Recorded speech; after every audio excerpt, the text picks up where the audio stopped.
The memory returns to Elias like a room half-lit, where shapes exist but never fully form. He remembers the phone call first, not the scene, a voice on the line saying her name, and the way his own mouth silently repeated it as if it were a question rather than a fact. Selena Marlowe, 29 years old, amateur photographer, waitress at the highway diner with the faded sign, lived alone in a small adobe house at the edge of town, where the desert began to swallow pavement and order. He had talked to her exactly twice in his life, both times across a counter sticky with spilled coffee, and yet the news felt oddly close, like misplacing something he wasn't aware he had loved. They said she had been found near the back steps of her home in the early light, lying as though she had settled there herself. No sign of struggle, someone had said. No note either, just absence. Back then, the town tried to call it an ending. People needed names for events. They couldn't bear the open air of uncertainty. Some murmured that she had given up on something she never told anyone about. Others, quieter, wondered if someone had been with her, if another pair of footsteps had faded into the dawn. Nothing fit neatly, but everyone tried to make it neat anyway. What Elias remembers most clearly is her eyes from one of those brief encounters. She had been pouring him coffee, and the diner was almost empty, the radio humming low, when she had glanced at him and held the look a moment too long.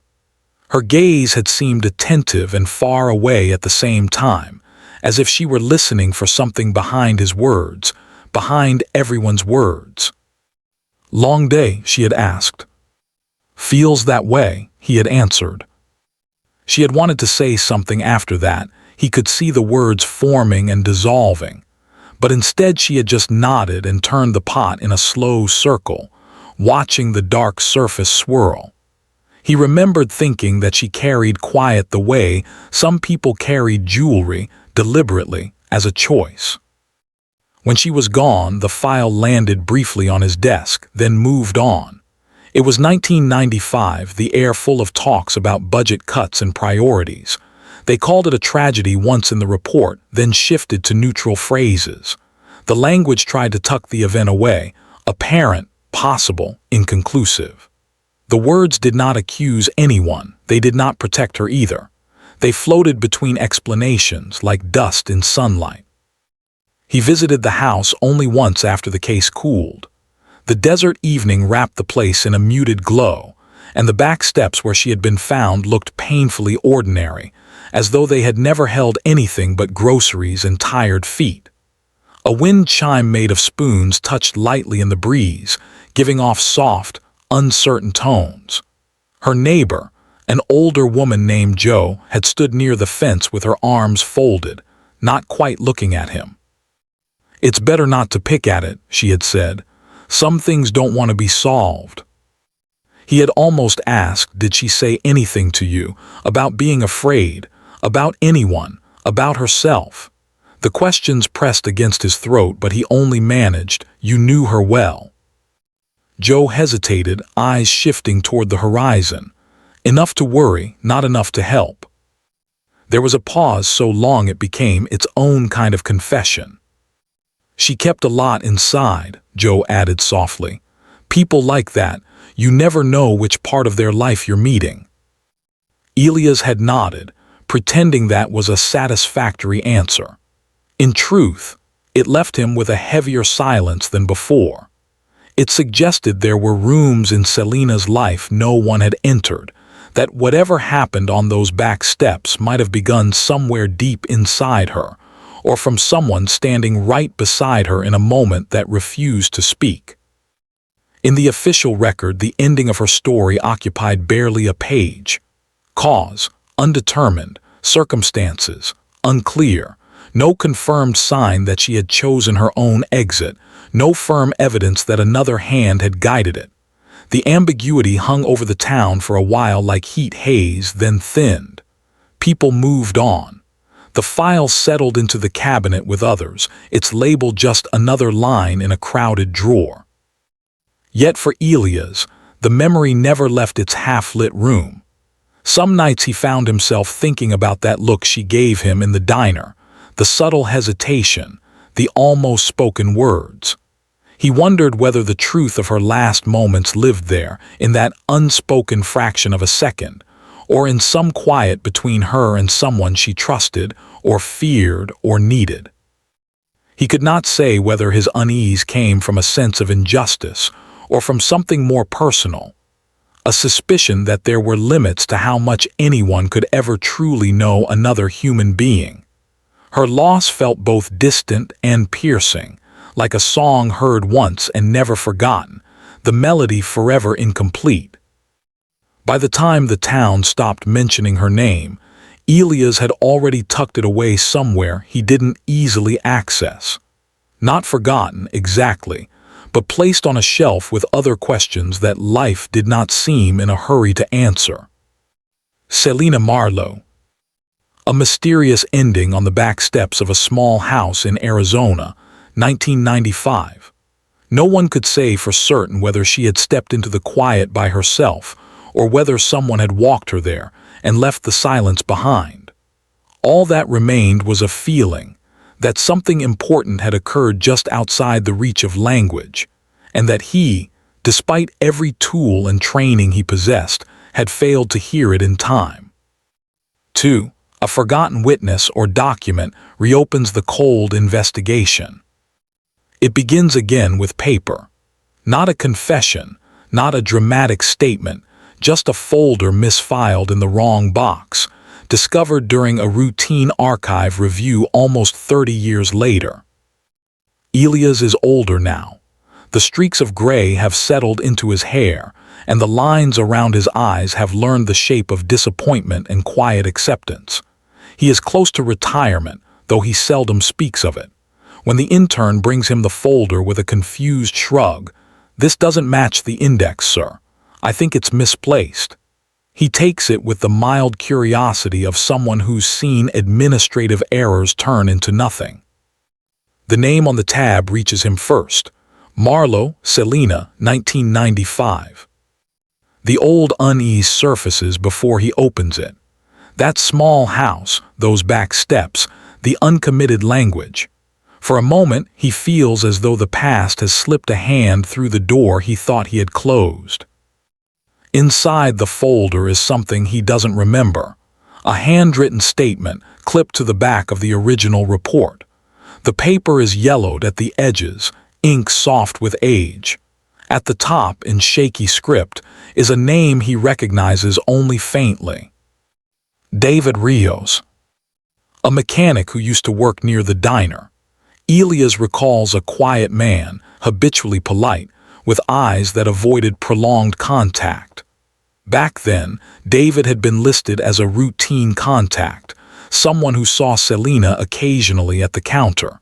As far as Elias remembered, nothing he said had led anywhere. Just another person who cared in small ways and knew little. But this page is different. It's dated 2 weeks after the case was effectively put aside. The header reads simply, "Supplemental comment." There is no indication that anyone followed up, no additional notes, just David's words left there and somehow never processed. Elias reads, "I didn't think this was important at first.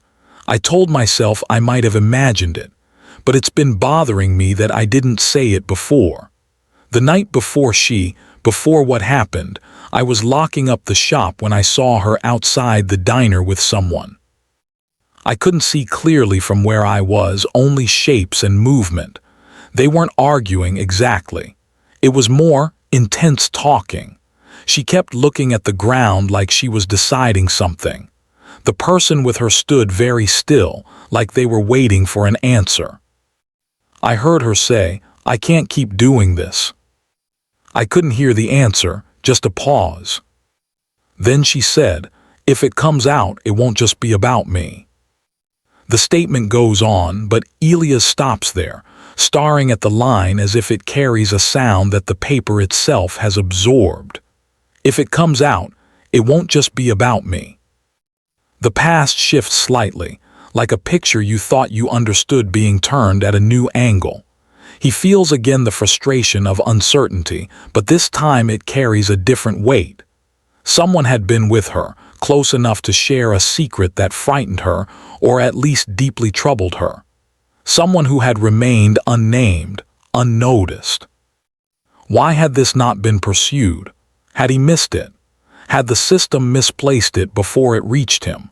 The idea that such a detail had been left dormant for decades presses on his chest. He continues reading. I told myself it was none of my business. She was private, everyone knew that. But after she was gone, the scene kept replaying in my head. It didn't look like someone saying goodbye to the world. It looked like someone trapped in something. I know I should have said this earlier. I'm saying it now in case it matters. No signature beyond his printed name, no address, no follow-up. The rest of the folder is unchanged: photographs, the old measurements, the detached language of forms. But this page rests like a small stone added to a delicate balance, threatening to tip the whole construction. Elias closes the folder and leans back, hands against his forehead. A quiet warmth spreads through his chest, not excitement exactly, but a sense of obligation waking up. He seeks out the archivist, a younger woman named Lena who has a talent for tracking down missing records.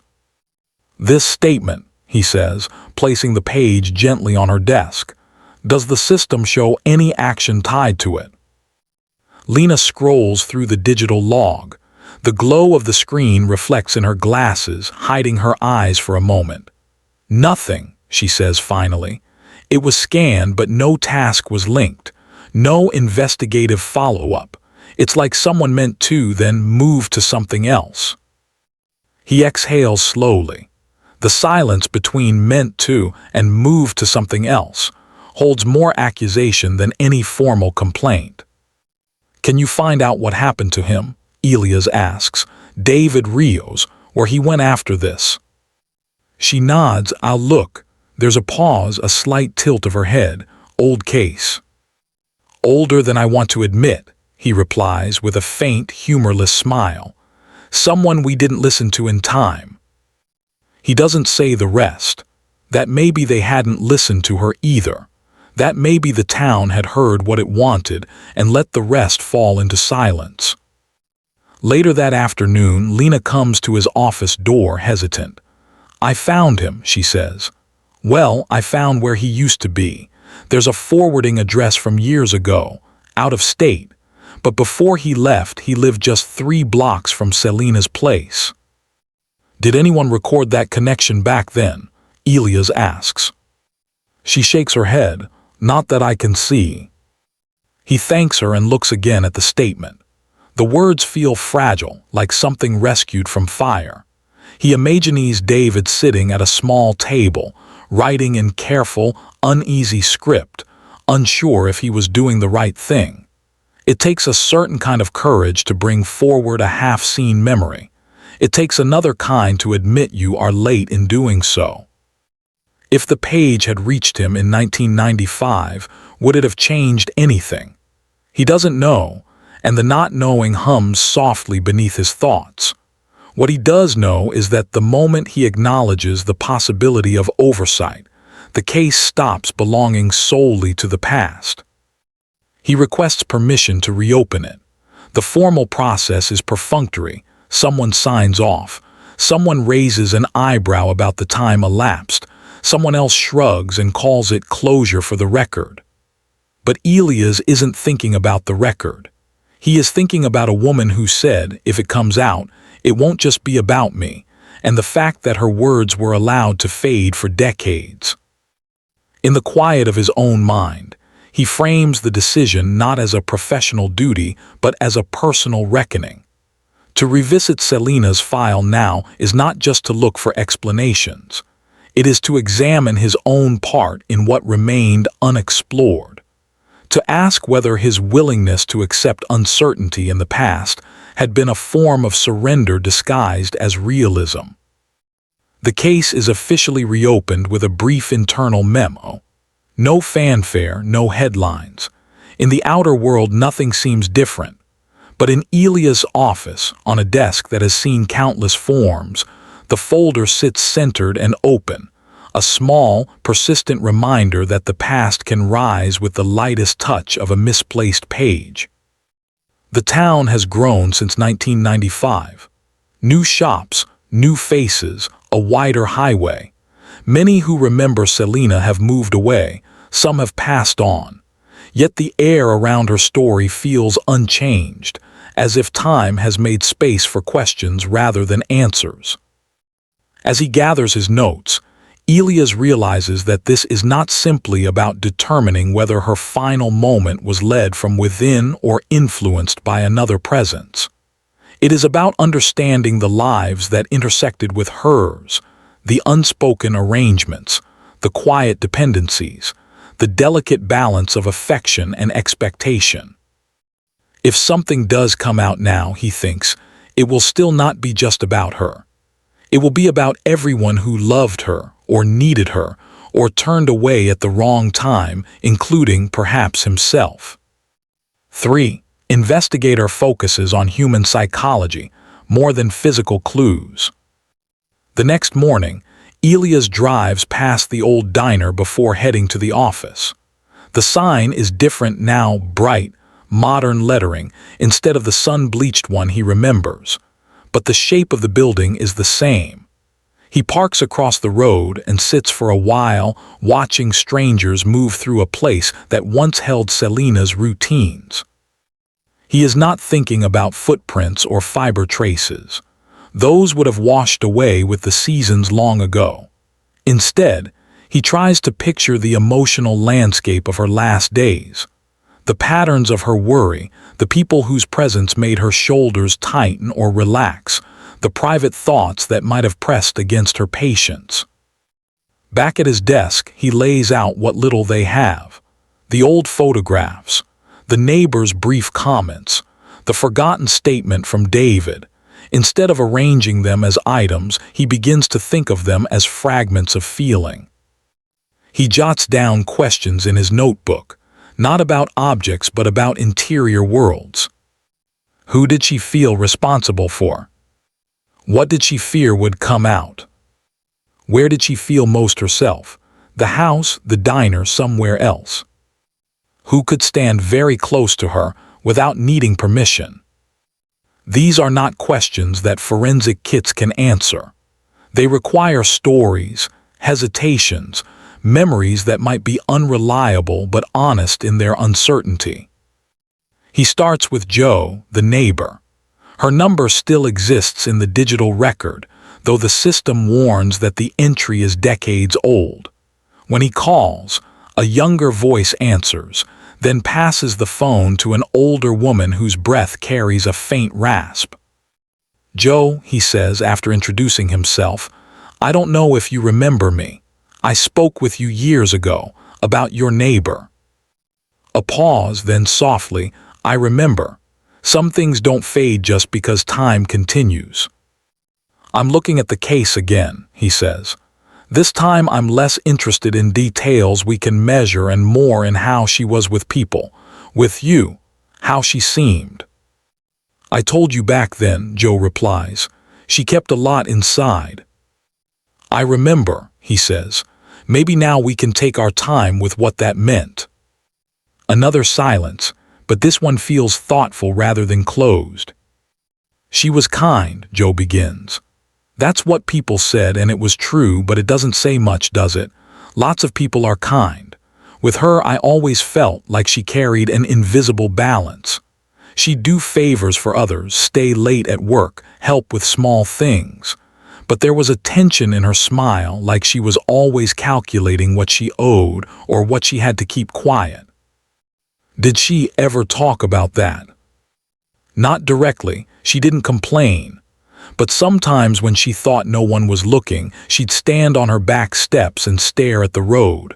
Not the sky, not the sunset, the road, as if she was waiting for something to arrive or trying to convince herself it wouldn't." Elias writes the words down, waiting for something to arrive or convincing herself it wouldn't. The image lodges in his mind, unsettling and gentle at once. Was there anyone who visited her often, he asks, someone who seemed important to her? There were a few regulars from the diner, Joe says slowly. They'd drop by with leftovers or jokes, but there was one person who came late sometimes when the street was quiet. I never saw clearly, just a silhouette. The way they stood, it wasn't casual. It felt like they shared something delicate. Did she seem at ease with them? Sometimes.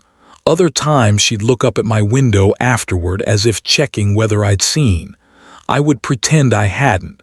People deserve their privacy, I thought. Maybe I was wrong. The regret in her voice is soft but deep. Elias doesn't rush to fill it. He lets the silence stretch, aware that in those pauses people often tell themselves the truth, even if they don't say it aloud. Joe, he says quietly, when she looked at your window, did you feel she wanted you to see, or wanted to make sure you did? A faint, tired laugh. Both, perhaps. Isn't that how it often is? We want someone to notice and not notice at the same time. Her answer fits neatly into his growing sense of things. That Selena's life at the end was not a simple story of loneliness or danger, but a complicated mix of connection and secrecy. He ends the call gently, thanking her not just for the information, but for the care behind her words. When he hangs up, he doesn't feel closer to a clear explanation. Instead, he feels the edges of the mystery widening, making more room for human contradiction. Later, he retrieves the personnel file from the diner, now under new management but still required to keep old records. He is not searching for shift schedules or payroll anomalies. He is looking for patterns: who worked with her most often, who swapped shifts with her, who she might have trusted enough to rearrange her time for. He notes down a few names, coworkers who shared multiple late shifts with her over months. Among them, one stands out, a server named Hallie, who left town in the late 90s. There are brief notes about schedule changes, some marked covering for S. Marlowe, in handwriting that suggests familiarity rather than obligation. The more he reads, the more he feels that the solution, if it exists, is embedded in these relationships, in the small negotiations of daily life. A borrowed car, a late-night favor, an errand done in silence.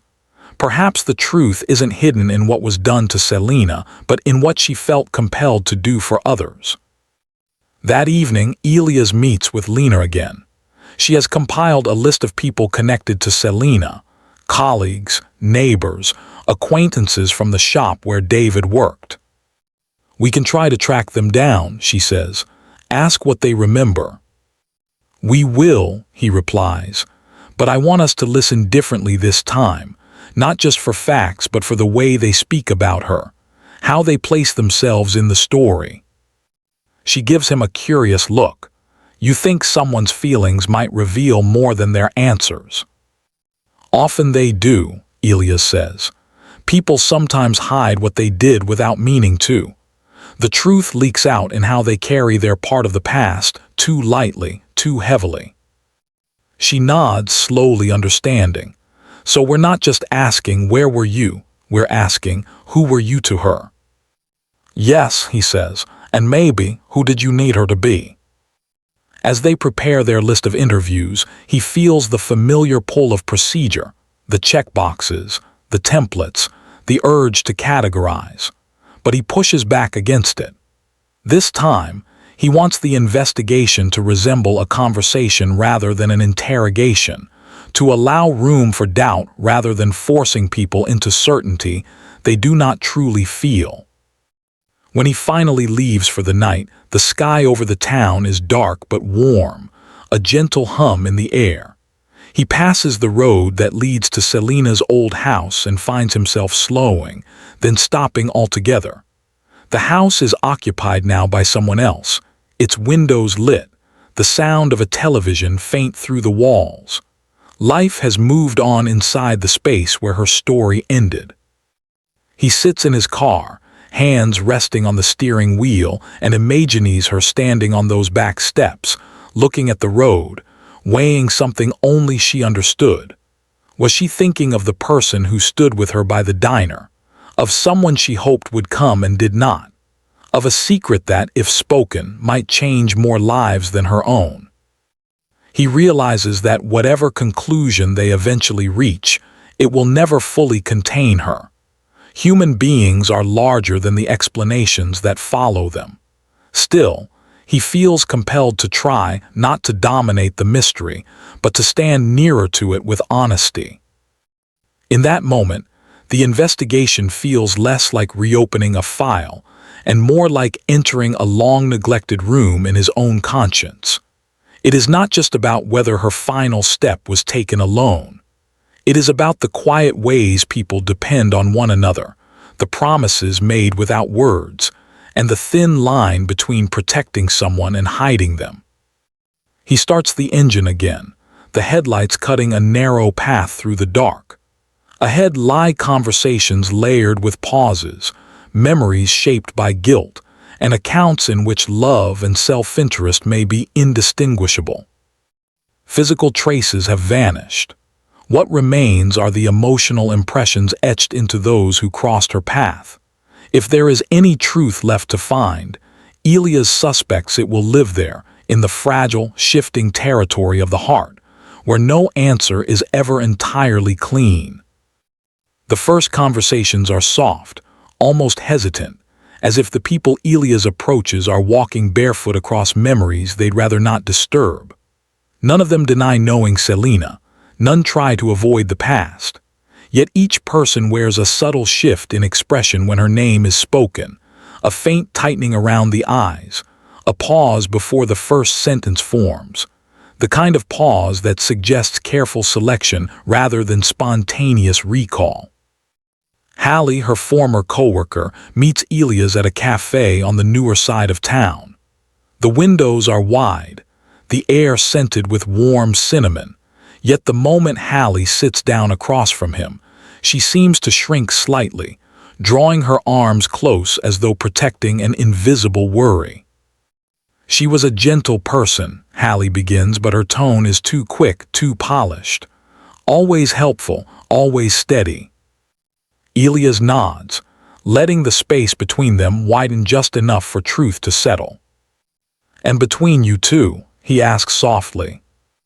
A glance downward, a faint smile that doesn't quite reach her eyes. "We weren't especially close. We worked together, that's all." But her hand curls around her teacup in a way that betrays a deeper connection, not necessarily affection, perhaps not even trust, but something that required caution. He notices how she holds her breath after each of his questions, waiting to see if her own words will echo back in a way she can manage.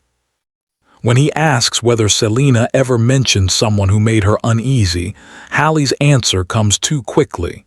No, never. She kept to herself. Yet her shoulders lift just a fraction afterward, as if she has unintentionally asked herself a question she cannot comfortably answer.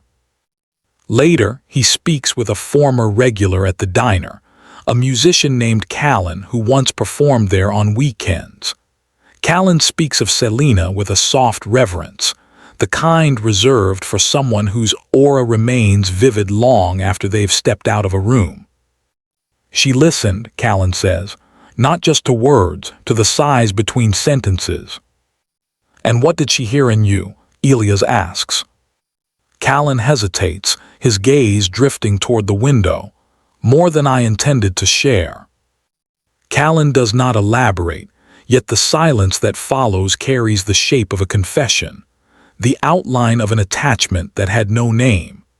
Elias senses admiration in Callan's tone, but also an undercurrent